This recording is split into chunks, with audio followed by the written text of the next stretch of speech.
For GPAT and NIPA information, download our app Pharma Adda, available on Play Store.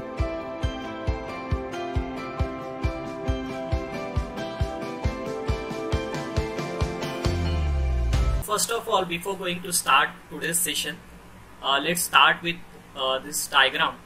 Like अगर आपके thoughts good रहेंगे, आपके thoughts अच्छे रहेंगे तो आपको फीलिंग भी अच्छी आएंगी, फीलिंग अच्छी आएंगी तो आपके जो एक्शंस हैं, एक्शंस भी अच्छे होंगे। अगर आपके एक्शंस अच्छे हो रहे हैं तो आपका जो रिजल्ट है, रिजल्ट भी आपके अच्छे आएंगे। ठीक है, अगर आपकी थॉट प्रोसेस सही से काम करती है, आपको गुड थॉट्स आते हैं तो आपकी फीलिंग्स भी अच्छी रहेंगी, एक्शन भी अच्छा रहेगा और आपका जो रिजल्ट रहेगा वो भी अच्छा रहेगा। अगर आपको बैड थॉट्स आते हैं तो आपकी फीलिंग्स भी बैड रहेंगी और आपके एक्शन भी बैड रहेंगे, और उससे क्या होगा, जो आपका रिजल्ट रहेगा ना, वो रिजल्ट भी बैड आएगा।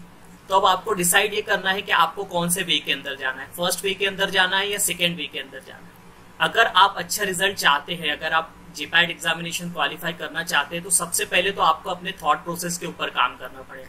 यानी आपको जो है ना अपनी सराउंडिंग जो है वो पॉजिटिव लोगों से सराउंड करना पड़ेगा कि जो आपको पॉजिटिव वाइब देते हैं, ना कि आपको बैड वाइब्स और बैड थॉट्स देते हैं। क्योंकि आपका एम क्या है कि आपको रिजल्ट अच्छा लाना है, तो रिजल्ट अच्छा लाने से जो शुरुआत होती है वो आपके थॉट प्रोसीजर से होती है। तो आपको थॉट्स जो है वो गुड थॉट्स लाने हैं, अच्छे थॉट्स लाने हैं और उसी वे के अंदर आपको एक्शन भी करना है।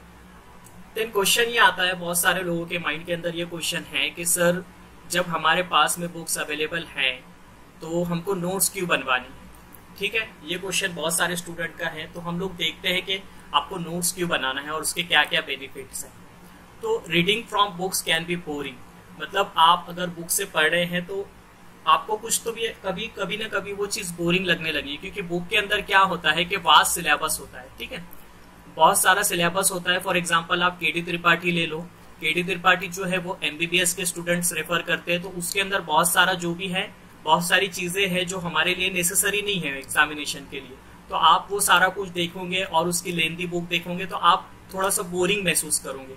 तो इसके लिए आपको नोट्स बनाना चाहिए। दूसरा क्या है, नोट्स से क्या होता है, आपका रिवीजन जो है वो इजी हो जाता है। ठीक है, रिवीजन इजी हो जाता है इन द सेंस जब भी आप रिवाइज करोगे तो आपके पास में फॉर एग्जांपल ऑल जो बुक्स है, फॉर एग्जांपल 4 नोटबुक है आपके पास में, तो 4 नोटबुक को आपको रिवीजन करने के लिए अच्छा हो जाता है। तीसरा पॉइंट क्या है इसके अंदर कि फॉर एग्जाम्पल आप रहते हो कोई सिटी के अंदर, ठीक है, आप रहते हो कोई सिटी के अंदर, वहां से आपका एग्जामिनेशन सेंटर है फॉर एग्जाम्पल 200 किलोमीटर, तो आप एग्जाम के एक दिन पहले या फिर एग्जामिनेशन के दिन ही अगर आप ट्रेवल करोगे तो नोट्स ले जाना आपके लिए काफी हैंडी होता है। फॉर एग्जांपल अगर आप बस से जा रहे हो, ट्रेन से जा रहे हो, तो आप अपने पास में 2 से 3 नोटबुक रख लीजिए और उसको वहीं पर ही रिवीजन करते रहिए। तो लास्ट मोमेंट रिवीजन के ऊपर काफी हेल्पफुल होती है नोट्स। उसके बाद में क्या होता है, हायर चांसेस ऑफ रिमेम्बरिंग, मतलब क्या होता है कि जो भी क्लासिफिकेशन है, मैकेनिज्म ऑफ एक्शन है, स्पेसिफिक साइड इफेक्ट्स है, तो उसको जब हम याद करते हैं तो जब हमारी हैंडराइटिंग में लिखा हुआ होता है ना, तो बहुत जल्दी माइंड के अंदर जाता है। क्योंकि ये एक तरीके की ये साइकोलॉजी है कि जब हम अपनी हैंडराइटिंग का कुछ लिखा हुआ देखते हैं तो हमें बहुत जल्दी याद होता है और उसके अंदर कंफ्यूजन भी कम होता है। ठीक है, यहाँ तक के समझ में आ गया। देन क्या है, cost saving. Cost saving in the sense अगर आप हर सब्जेक्ट की स्टैंडर्ड बुक अगर परचेस करने जाए तो it will cost you more and more. तो उससे बेटर क्या है कि आप क्या करो, लाइब्रेरी में जाओ कॉलेज की, वहां से बुक इश्यू करो, उसकी नोट्स बना लो, देन बुक रिटर्न कर दो, फिर दूसरी बुक ले लो, उसकी नोट्स बना लो, देन रिटर्न कर दो। और दूसरा ऑप्शन क्या है कि बहुत सारे रिसोर्सेस अवेलेबल हैं ऑनलाइन, पीडीएफ फॉर्म के अंदर बुक्स अवेलेबल हैं बहुत सारे प्लेटफॉर्म से, वहां से आप ले सकते हैं और उससे मोबाइल के अंदर या लैपटॉप के अंदर या टैब के अंदर देख करके आप उसके अंदर से जो भी एसेंशियल पॉइंट्स है वो अपनी नोटबुक के अंदर लिख लो। ठीक है, notes will help you to organise the content. आपका जो भी कंटेंट है वो वेल ऑर्गेनाइज फॉर्म के अंदर रहेगा। वेल ऑर्गेनाइज फॉर्म यानी क्या कि आपको जो चीज लग रही है, फॉर एग्जांपल आपने स्टरलाइजेशन फार्मास्यूटिक्स के अंदर भी पढ़ा है, माइक्रोबायोलॉजी के अंदर भी पढ़ा है, तो दोनों जगह आप अलग अलग पढ़ोगे क्या? नहीं। तो इसके अंदर क्या करना है आपको, फॉर एग्जांपल आप जो माइक्रोबायोलॉजी के अंदर स्टरलाइजेशन टॉपिक पढ़ रहे हो, तो फार्मास्यूटिक्स के अंदर अगर कुछ अलग से एड ऑन दिया हुआ है तो आप उसको वही नोटबुक के अंदर लिख लो। फॉर एग्जाम्पल आपका फार्मेकोलॉजी है, ठीक है, फार्मेकोलॉजी प्लस आपका मेडिसिनल केमिस्ट्री है, तो आप ये दोनों को कंबाइन वे के अंदर लिख सकते हो अपनी नोटबुक के अंदर। ठीक है, पहले आप क्या करो, फार्माकोलॉजी का देख लो, फार्माकोलॉजिकल क्लासिफिकेशन लिख लो, मैकेनिज्म ऑफ एक्शन लिख लो, कुछ मेटाबॉलिज्म के अंदर कुछ पॉइंट्स है इंपॉर्टेंट वो लिख लो, देन अगर स्पेसिफिक साइड इफेक्ट्स है वो लिख लो। देन मेडिसिनल केमिस्ट्री देखो, मेडिसिनल केमिस्ट्री के अंदर अगर उसका स्ट्रक्चर आपको मिलता है वो लिख लो, अगर उसके बारे में कुछ इंपॉर्टेंट केमिस्ट्री दी हुई है वो लिख लो।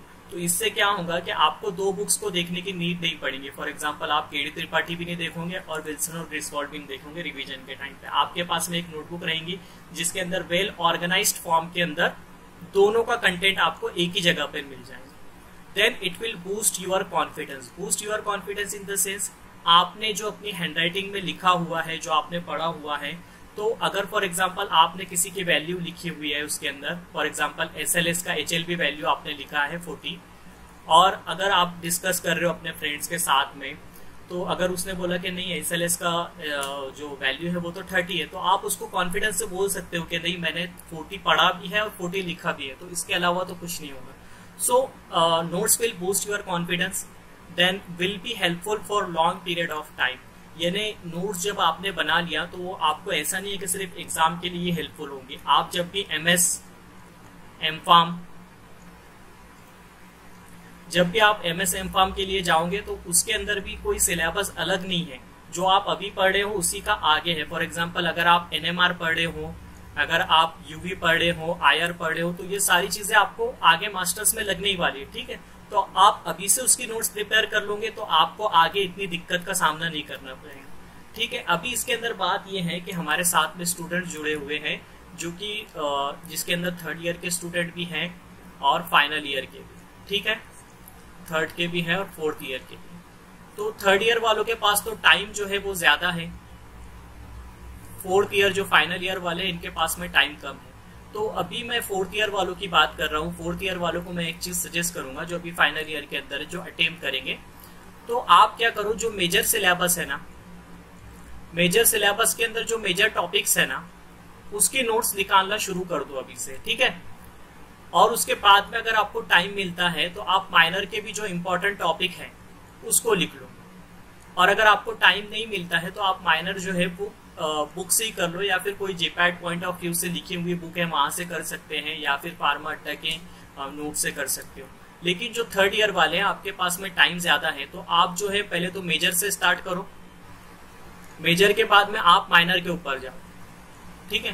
तो आप जब फाइनल ईयर के अंदर आओगे तो आपके पास में नोट्स पूरा अभी से रेडी हो जाएगा। तो आपको सिर्फ है ना लास्ट 4 मंथ के अंदर आपको फुल टाइम रिवीजन करना है, ठीक है। 4 मंथ्स आपको रिवीजन करना है फॉर 3rd ईयर। और फाइनल ईयर के अंदर जो अभी अटेम्प्ट करने वाले हैं, तो आपको मेरे ख्याल से नवंबर या फिर दिसंबर, मिड दिसंबर तक के आपको रिवीजन स्टार्ट कर देना चाहिए, ठीक है। जैसे कि लास्ट वेबिनार के अंदर सर ने पूरा एक रोड मैप बताया था, उसका स्क्रीनशॉट बहुत सारे स्टूडेंट ने लिया था, तो वहां से आप उस चीज को